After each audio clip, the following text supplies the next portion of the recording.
नवरात्रे आएंगे, प्रारंभ होंगे।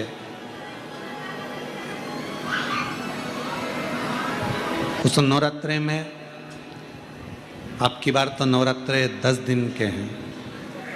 आप सभी को बहुत बहुत बधाई हो उसकी। कहते हैं नवरात्रे जब बढ़कर आते हैं, 9 दिन से अगर 10वें दिन नवरात्रे बढ़ जाते हैं, नवरात्रे अगर एक दिन भी बढ़कर आते हैं, तो माँ जगतजननी की आराधना करने वाले, साधना करने वाले भक्तों को जितना फल नवरात्रे का प्राप्त होता है, वो 10 गुना फल नवरात्रे में प्राप्त होता है। अगर नवरात्रे एक दिन बढ़ जाएं, 10 दिन के नवरात्रे हैं अब की बात।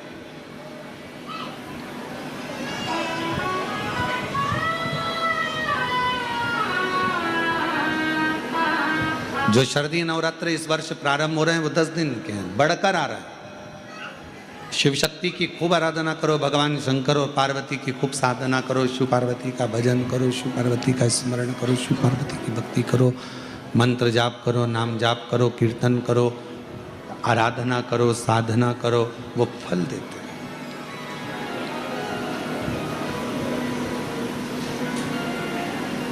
आराधना साधना माँ अम्बा जगदम्बा की भी शिव के साथ।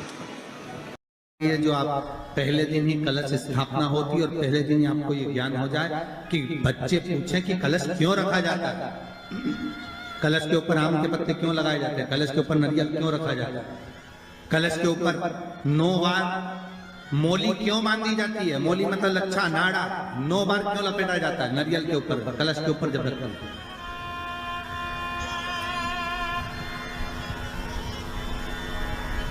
कलश के ऊपर जब जब श्रीफल रखाता है, नारियल रखाता है, तो उस पर 5 बार 7 बार मोली नहीं लपेटी जाएगी, तो 9 ही बार लपेटी जाएगी। 5 या 7 बार लपेटते हैं तो कहते हैं कि लक्ष्मी की छिन्नता होती है, और वो 9 बार लपेटी जाती है तो भरपूर लक्ष्मी का भंडार बढ़ती है। क्यों कहते हैं उसे? भगवान कुंभ का निर्माण कर रहे हैं, भगवान कलश का निर्माण कर रहे हैं, और भगवान स्वयं ब्रह्मदेव कर रहे हैं कि आप ऐसा निर्माण कर दो जिसमें 33 कोटि देवता स्वतः विराजमान हो जाए। तो भगवान ने उस कलश का निर्माण कर दिया। अब कलश का निर्माण करा तो स्वयं भगवान ब्रह्मदेव बोले, प्रभु इस कलश के अंदर मेरा स्थान कहाँ है? बहुत ध्यान देना महाराज, कलश का जो मुख होता है, उस मुख पर भगवान विष्णु का स्थान होता है। किसका स्थान है? भगवान विष्णु का। थोड़ा सा नीचे आओगे, जहां से कलश का मुख दबा हुआ होता है, वह जगह भगवान स्वयं शिव की होती है। किसकी जगह है? भगवान शंकर की। कलश का अग्रभाग, नीचे का भाग जहां से फैला हुआ होता है, वहां ब्रह्मा का आधिपत्य स्थापित होता है। फिर कलश का जो नीचे का भाग होता है, वो भगवान शिव और शक्ति का स्थान होता है। कलश के बाहरी भाग में, जहां पर बाहर का हिस्सा होता है, उस कलश के बाहरी भाग में 33 कोटि देवताओं को भगवान शंकर ने लाकर विराजमान किया होता है। महाराज भगवान शंकर 33 कोटि देवताओं को निमंत्रण देकर उस कलश में विराजमान कर। कितना सुंदर लिखा है देवी भागवत के अंदर कि जहां कलश की स्थापना होती है, उस जगह पर किसी देवताओं को बुलाने की जरूरत नहीं होती। 33 कोटि देवता उस जगह पर स्वतः विराजमान हो जाते हैं। स्वयं 33 कोटि देवता स्वयं वहां विराजमान। नवरात्रे एकम से प्रारंभ नहीं होते, अरे अमावस्या की रात्रि से प्रारंभ हो जाते, इसलिए उसको कहते हैं नवरात्रे।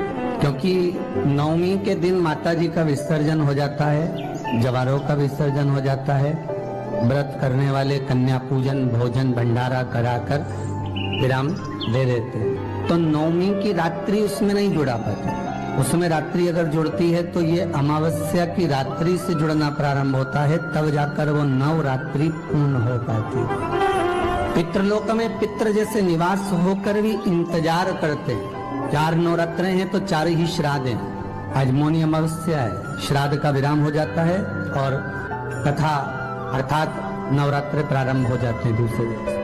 तो यहाँ शास्त्र कह रहा है जैसे हमें प्रतीक्षा रहती है कोई अच्छे कार्य की, कि घर में कोई शुभ कार्य हो, घर में कोई अच्छा आयोजन हो तो अपने को आनंद होगा, प्रसन्नता होगी।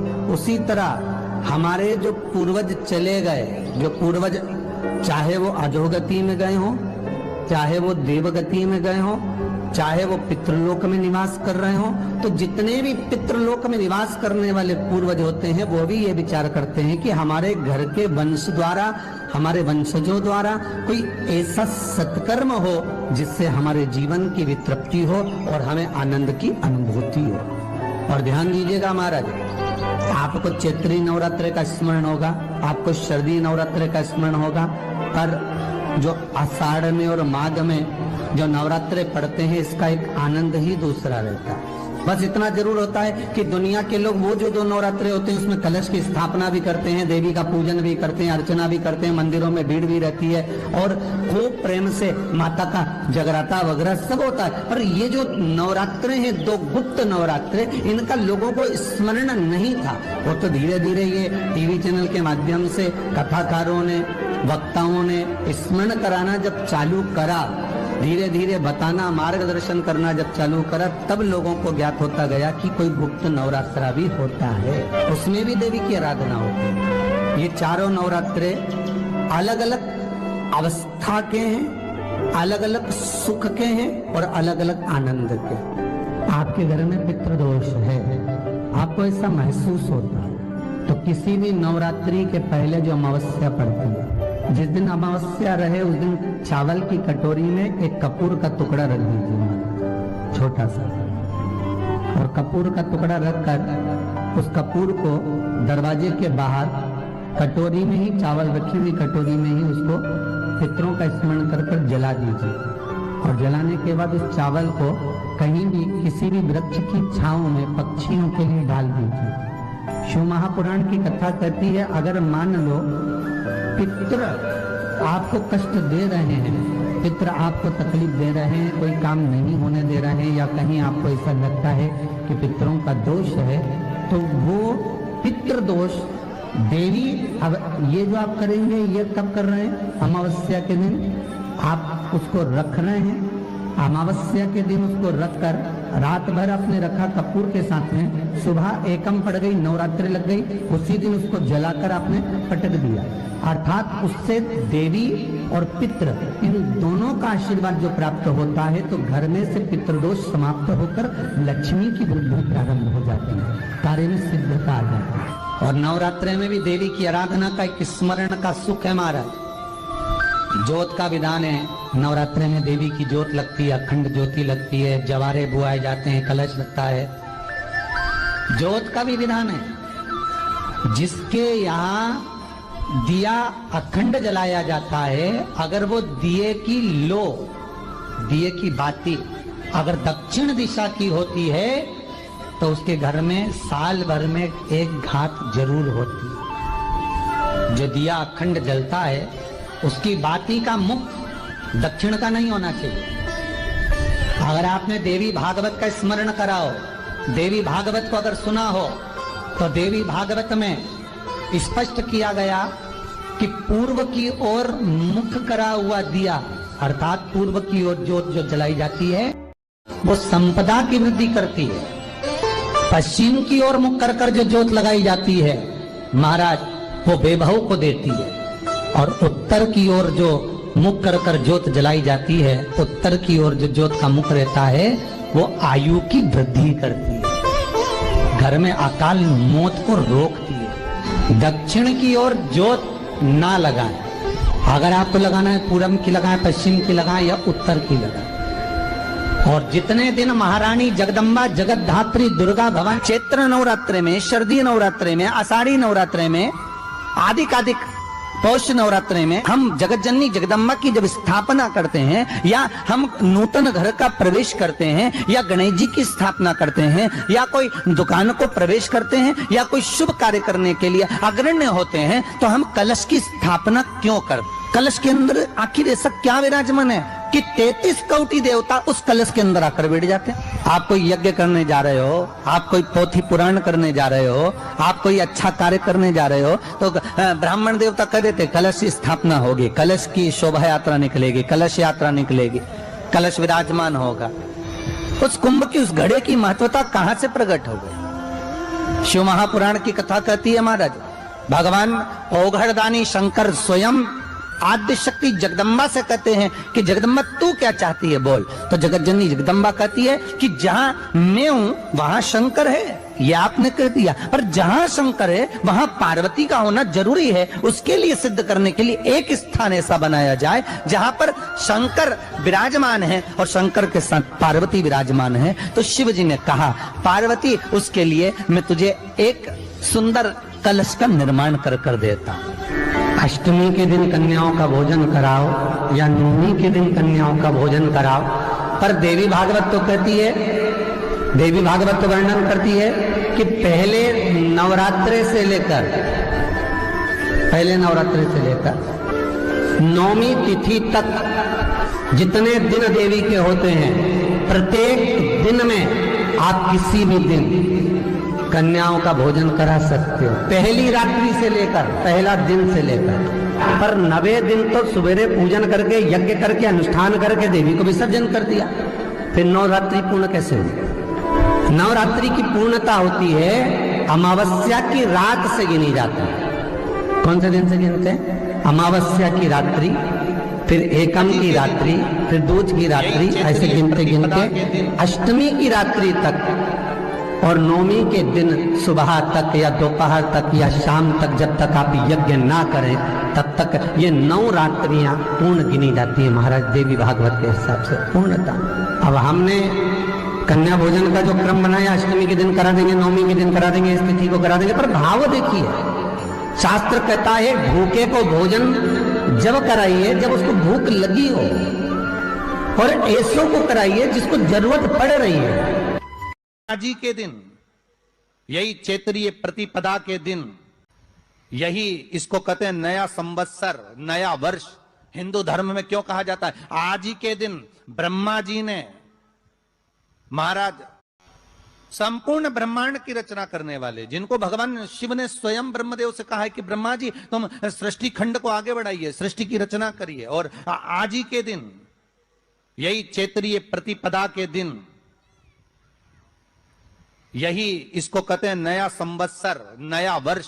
हिंदू धर्म में क्यों कहा जाता है? आज ही के दिन ब्रह्मा जी ने, महाराज सृष्टि की रचना करना प्रारंभ करा था। आज ही के दिन भगवान शिव और ब्रह्मा का संवाद हुआ था। सीधे भगवान शंकर ब्रह्मदेव के पास जाकर बोले थे, हे ब्रह्मदेव आप सृष्टि की रचना करिए। अष्टमी के दिन कन्याओं का भोजन कराओ या नवमी के दिन कन्याओं का भोजन कराओ, पर देवी भागवत तो कहती है, देवी भागवत तो वर्णन करती है कि पहले नवरात्रे से लेकर, पहले नवरात्रे से लेकर नौमी तिथि तक जितने दिन देवी के होते हैं, प्रत्येक दिन में आप किसी भी दिन कन्याओं का भोजन करा सकते हो, पहली रात्रि से लेकर, पहला दिन से लेकर।